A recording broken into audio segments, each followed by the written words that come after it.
Dios los bendiga. Hoy hablamos de que el Señor viene pronto.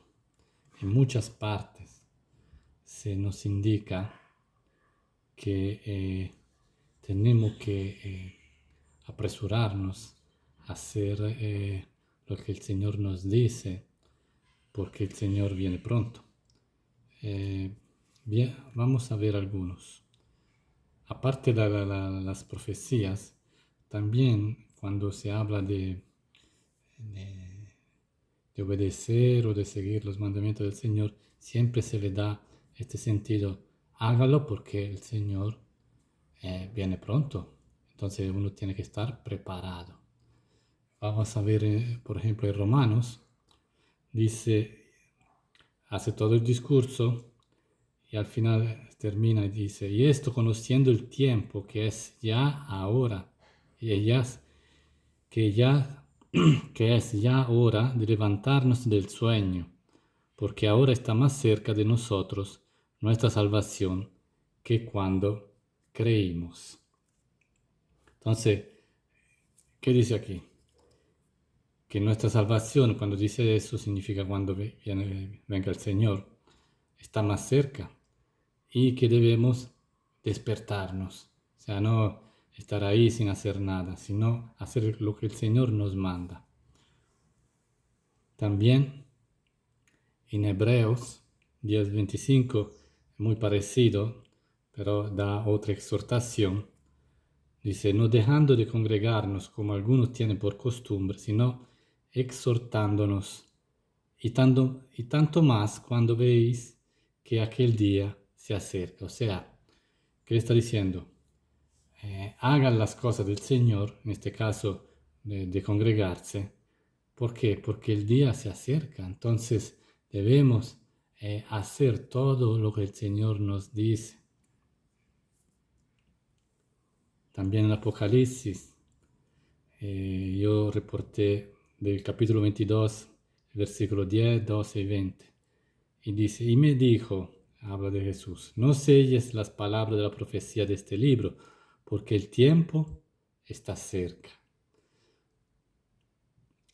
En el 12, he aquí yo vengo pronto, y mi galardón conmigo para recompensar a cada uno según sea sus obras. Entonces, ¿qué dice aquí? Yo vengo pronto. En el 20, el que da testimonio de estas cosas dice, ciertamente vengo en breve. Amén. Sí, ven, Señor Jesús. Entonces, vemos que hay un continuo exhortarnos a hacer las cosas del Señor para estar preparado para que cuando Él venga nos vea haciendo esto. Entonces, esto, nosotros tenemos que hacer muchas cosas, pero entre las cosas que tenemos que hacer es llevar el Evangelio.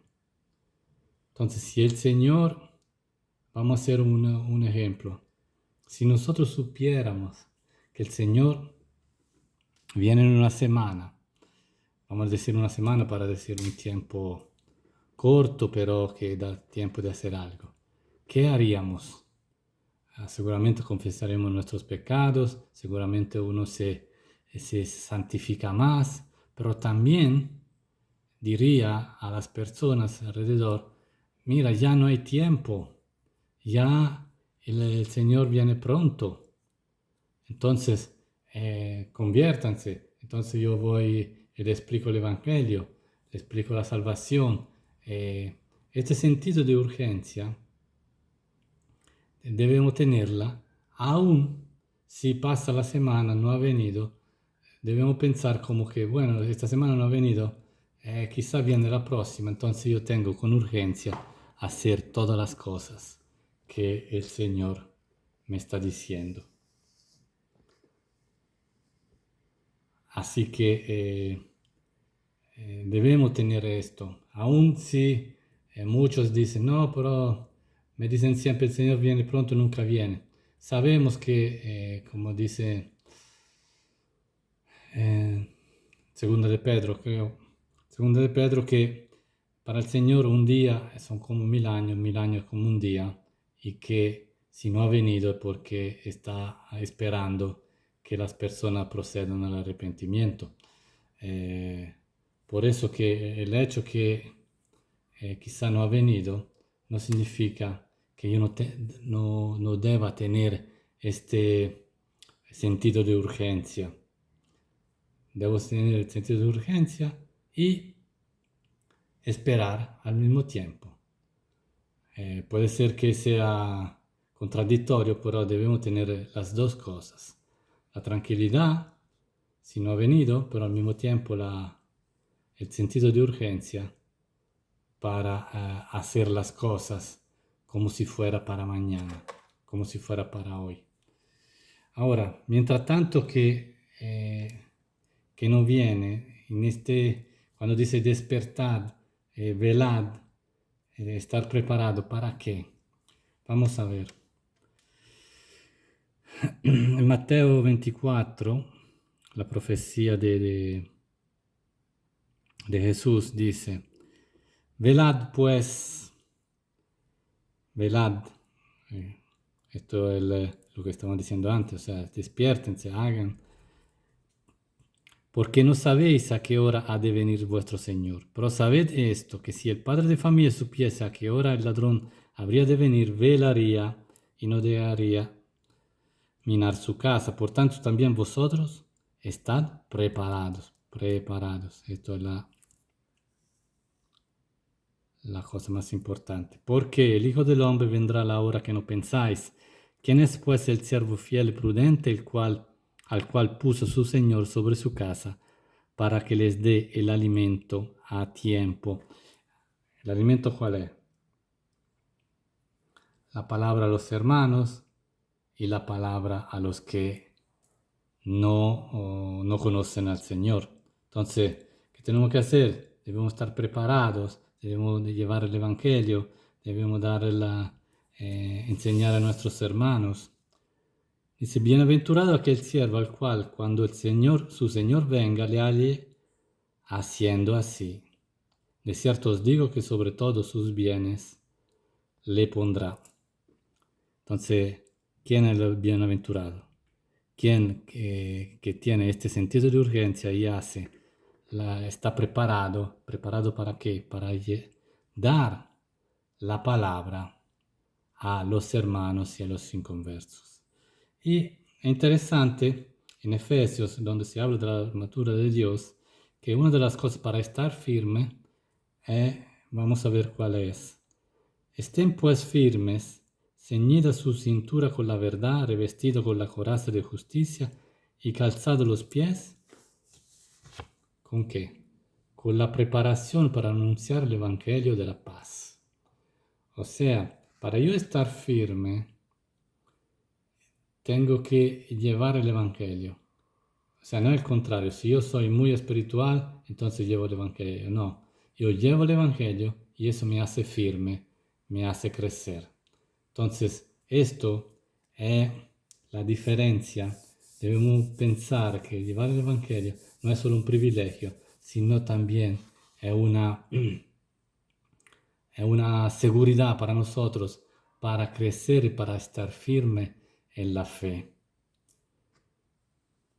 También, Primera de Pedro dice, mas vosotros sois linaje escogido, real sacerdocio, nación santa, pueblo adquirido por Dios, para que anunciéis las virtudes de aquel que os llamó de las tinieblas a su luz admirable. Entonces, nosotros somos un pueblo de Dios. Aquí nosotros debemos estar orgullosos de esto, ¿no? Somos un pueblo de Dios, una nación donde el Rey nuestro Señor Jesucristo. Somos sus sacerdotes que tienen el poder de interceder directamente, tienen acceso directo a Él. Somos sus hijos, un linaje escogido. Pero ¿para qué todas estas cosas? Para que anunciemos el Evangelio, para que hablemos de Dios. Entonces, nosotros vemos que lo que tenemos que hacer es llevar este Evangelio. ¿Cómo tenemos que hacerlo? Llevarlo con urgencia, como si fuera para mañana.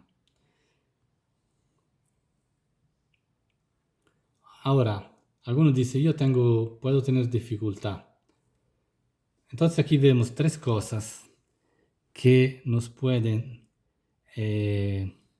hacer cambiar el sentir que tenemos dentro de nosotros. Jesús, en Mateo 9, del 36 al 38, dice, al ver las multitudes tuvo compasión de ellas porque estaban desamparadas y dispersas, como ovejas que no tienen pastor. Entonces dijo a sus discípulos, a la verdad la mies es mucha, mas los obreros pocos. Rogad pues al Señor de la mies que envíe obrero a su mies. Entonces aquí habla de llevar el Evangelio a los que no conocen. Pero, ¿cuál es la actitud que tenía Jesús que nosotros debemos tener? Dice que Él tuvo compasión de las personas porque estaban desamparadas y dispersas. ¿Qué significa eso? No, no es que estaban vagando como locos, sino que veía su alma y veía que ellos necesitaban conocer al Señor, ser liberada del pecado y de la muerte. Por eso que el aspecto exterior, o sea, si uno es pobre o si uno es rico, no hace diferencia. No es porque el rico parece que esté bien y que se está riendo y no necesita ser evangelizado, sino él también tiene que conocer. Pero debemos tener nosotros esta compasión, este pesar para ellos, pensar en ellos, orar por ellos y llevarle el Evangelio a todas las personas que no lo conocen. El segundo punto, no solo compasión, sino que debemos amar más a Dios, más a Cristo, que a nuestros seres queridos o a nosotros mismos. Dice en Mateo 10, 37, el que ama a padre o madre más que a mí, no es digno de mí. El que ama a hijo o a hija más que a mí, no es digno de mí. De la misma manera, en Lucas dice, si alguno viene a mí y no aborrece a su padre, madre, mujer, hijos y hermanos y hermanas, y aún también su propia vida, no puede ser mi discípulo. Y el que no lleva su cruz y viene en pos de mí, no puede ser mi discípulo. Entonces, aquí vemos que debemos tener un amor grande para Dios, mucho más de lo que tenemos para nuestros hijos o para nuestros padres o para nuestra pareja o nuestros hermanos de sangre y mucho más que a nuestra vida. Entonces vemos que debemos tener el sentir de amar, significa obedecer, significa sacrificarse también, que tenemos que llevar nuestra cruz. ¿Cómo me sacrifico?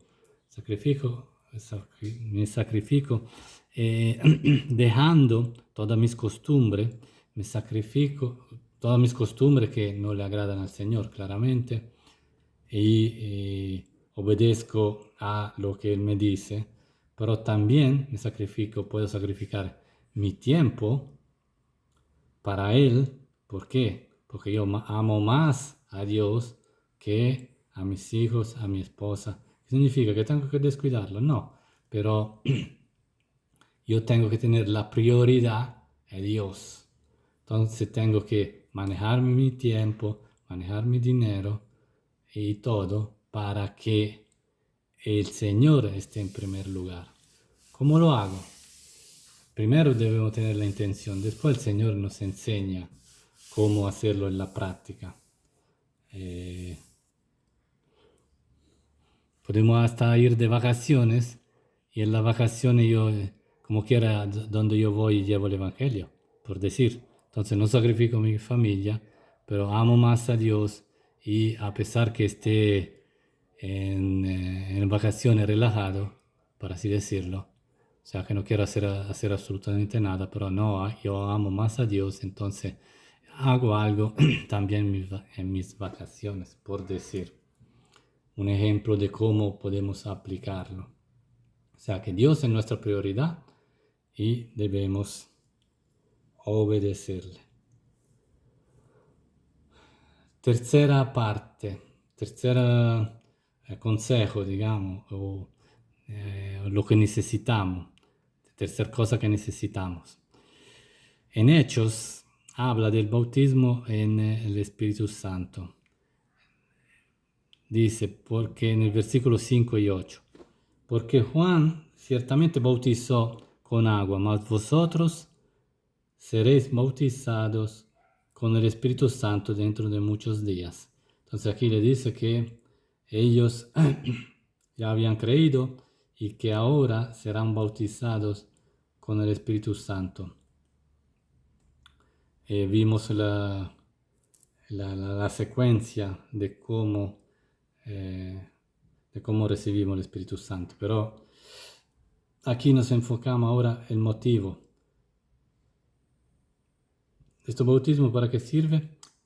Pero recibiréis poder cuando haya venido sobre vosotros el Espíritu Santo, y me seréis testigos en Jerusalén, en toda Judea, en Samaria y hasta lo último de la tierra. Entonces, aquí le pedir al Señor de ser bautizado en el Espíritu Santo es para que nosotros tengamos ese poder, esa fuerza, ese empuje constante. ¿Para qué? Para serle testigo, para testificar, para evangelizar, para hablar de Dios con fuerza, sin temores y en toda parte. Puede ser donde yo estoy, un poquito más allá o en otra nación. Esta parte aquí significa que en cualquier lugar, o sea que Judea en ese tiempo era donde estaban los discípulos, entonces en su lugar. Samaria era un poquito más allá, otra provincia, y después hasta lo último de la tierra. Nosotros iguales, podemos decir, donde tú estás, en República Dominicana y en todas las naciones.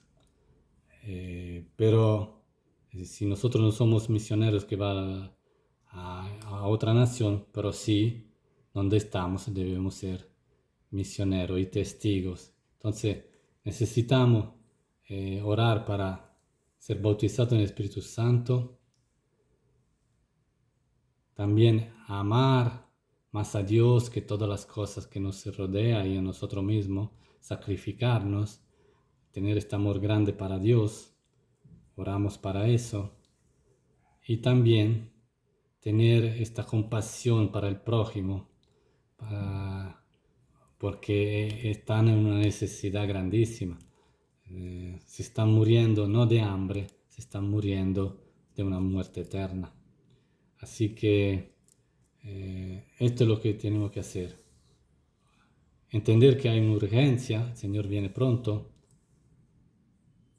que debemos evangelizar y debemos estar preparados. El Señor nos tiene que encontrar que estamos haciendo su voluntad, cómo hacerla, tener compasión para las otras personas, sobre todo las que no conocen al Señor, amar más a Dios que a nosotros mismos, sacrificarnos, sacrificar todo lo que tenemos y pedir de ser bautizado con el Espíritu Santo.